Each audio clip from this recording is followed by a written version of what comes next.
दरम्यान या सगळ्या निवडणुकीमध्ये कळीचा मुद्दा असा उपस्थित होतो की उद्धव ठाकरे सभागृहात परतणार की निवृत्त होणार। उद्धव ठाकरे विधान परिषदेवर पुन्हा जाणार का हा प्रश्न याच निमित्ताने उपस्थित झालाय, कारण आत्ताच्या घडीला केवळ एकमेव जागा मवियाकडे आहे।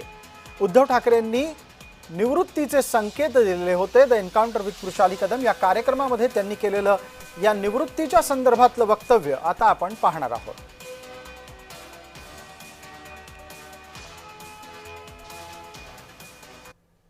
जयंतराव पाटील यांनी इतकं कौतुक केलं भाषणाचं की आता म्हटले की आता आदित्य ठाकरे हे तयार झालेले आहेत, त्यामुळे उद्धव ठाकरेंना विश्रांती घ्यायला हरकत नाही। नेमकं तुम्हाला असं वाटतं का की शब्द चुकले? मी पण त्याच क्षणाची वाट बघतोय।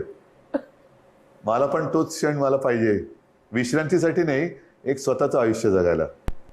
कारण मी या क्षेत्रात आलो ते साहजिकच आहे, पूर्ण जगासाठी हिंदू हृदय सम्राट शिवसेना प्रमुख, पण माझ्यासाठी माझे वडील, त्यांना मदत करावी म्हणून मी या क्षेत्रात आलो आणि आता मी ती जबाबदारी म्हणून पार पाडतोय। त्याच्यामुळे जे लोक सांगतात ना की या क्षेत्रातला नाही, माझं हे क्षेत्र नाहीच, त्याच्यामुळे लवकर यांनी जबाबदारी घ्यावी हीच माझी इच्छा आहे।